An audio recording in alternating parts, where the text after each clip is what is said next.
¿Tu inglés no va más allá de corner y penalti?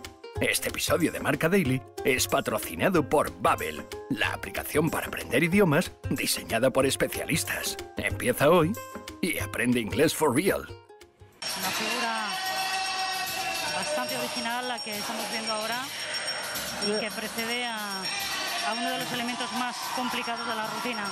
Nosotros le llamamos el monstruo. Sí, el monstruo.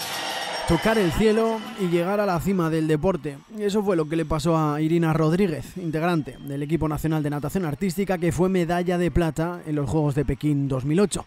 Un grupo de élite, de los mejores de la historia de nuestro deporte, que había dedicado una vida entera para lograr ese objetivo, 3 décadas de carrera, de entrenamientos y de disciplina enfocadas a las medallas. Y después, ¿qué? Es lunes, es 26 de junio de 2023, soy Sergio F. Núñez y hoy, en Marca Daily, el abismo después de retirarse de la élite del deporte. Marca Daily. Serás de muy fuerte.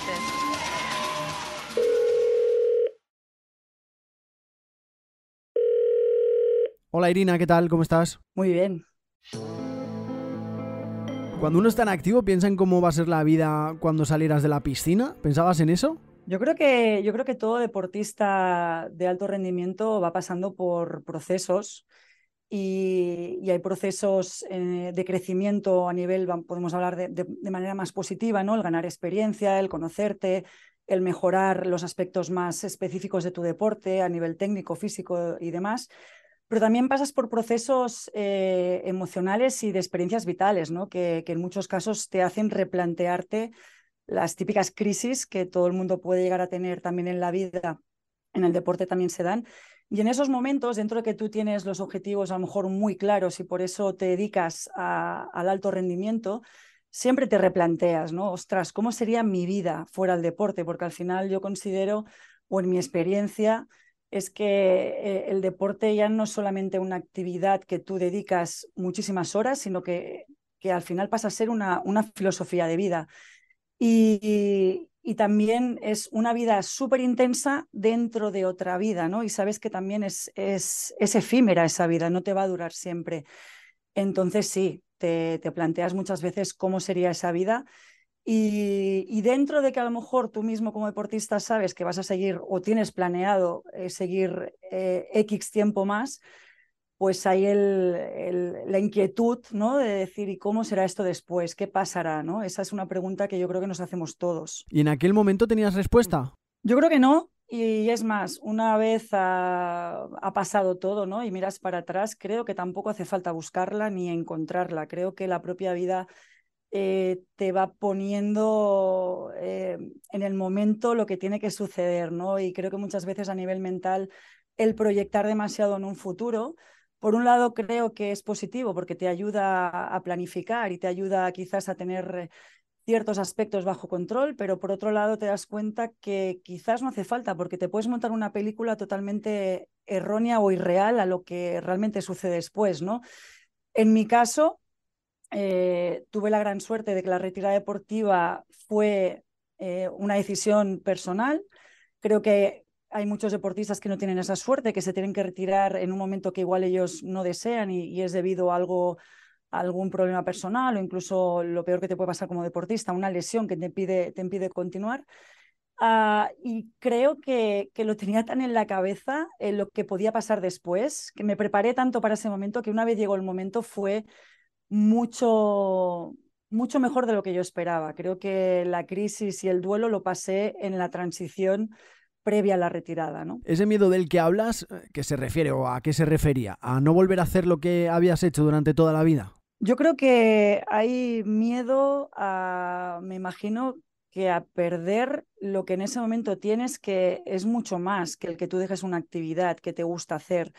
Es el contacto en mi caso, un deporte de equipo, pues el contacto con tus compañeras, con tus entrenadoras, que al final formas una familia durante muchos años porque las ves muchas más horas de lo que tú realmente ves a amistades o familiares. Creas un vínculo muy intenso a nivel personal. Entonces, sabes que aunque puedas seguir en contacto, los momentos cotidianos del día a día los pierdes, ¿no? Pierdes el hacer lo que te gusta, el entorno en el que estás, pierdes también un poco seguramente el sentirte que estás haciendo algo útil para ti y que conlleva un cierto reconocimiento. Siempre es verdad que el reconocimiento tiene que partir de uno mismo, pero si eres deportista de élite y hay unos resultados, es verdad que hay un reconocimiento social que luego parece como que tú dejas el deporte y como si fueras a ser otra persona, ¿no? O sea, dejas el deporte y dices, ¿y ahora quién soy en realidad? Hay un momento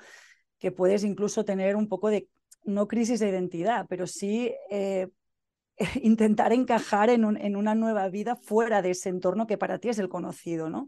O sea, son muchas cosas a tener como, no sé si la palabra es miedo, pero sí como de manera de estar un poco inquieto, ¿no? De qué pasará.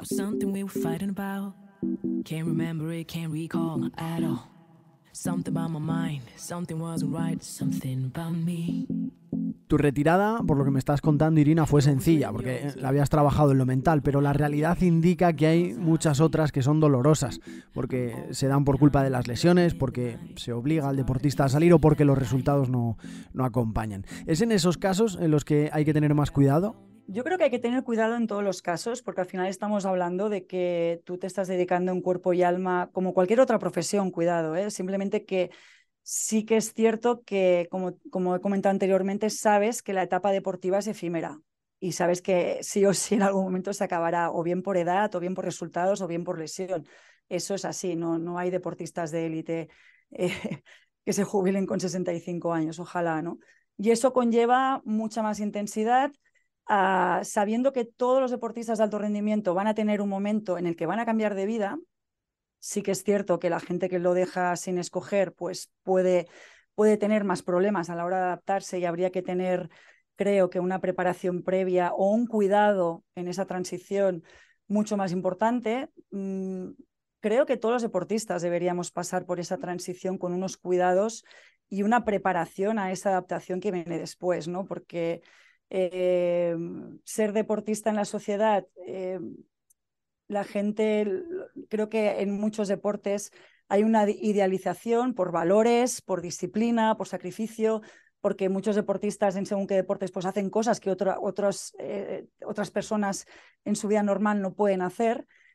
Y creo que hay que cuidar todo eso. ¿Qué pasa cuando eso acaba, no? ¿Y cómo es el día después de dejarlo? ¿Recuerdas cómo fue ese primer día de tu nueva vida? Sí, la verdad es que es raro. Yo pasé, claro, hay una adaptación también ahí en todos los sentidos, ¿no? Si yo entrenaba 8, 9, 10 horas al día, luego tienes que convertir esa actividad física en más un deporte ocio-salud, que llamo yo. Pero es que yo recuerdo que pensaba, jolín, tengo una hora en mi agenda, hora diaria, por estudios, por trabajo, lo que sea, tengo una hora para hacer ejercicio. Y pensaba, por una hora no me muevo.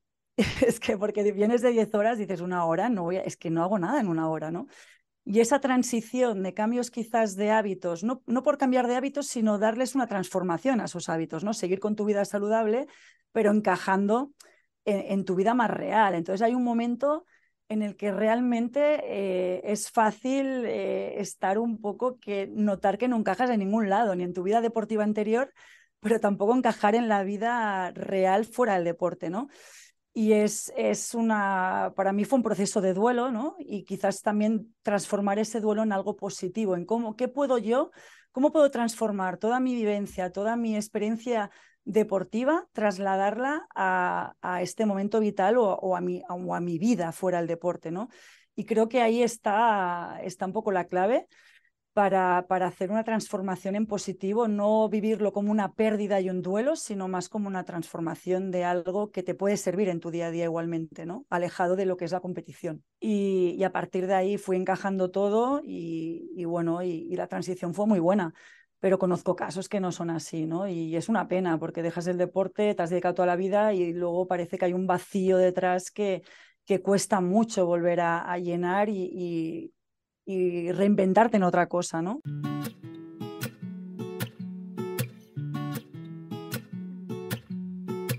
Irina es el ejemplo de cómo el trabajo y el análisis del presente deportivo y el futuro, civil, por así decirlo, permite una evolución y un paso más allá de ese abismo que supone la retirada del deporte. Hay otros que no pueden decir lo mismo y es donde debemos trabajar y ayudar como sociedad. Se están dando pasos, pero hacen falta saltos. Gracias a Irina Rodríguez por hacer posible este episodio de Marca Daily. Nosotros nos escuchamos mañana con una nueva historia del podcast diario de Marca. Recibe un abrazo de Sergio F. Núñez.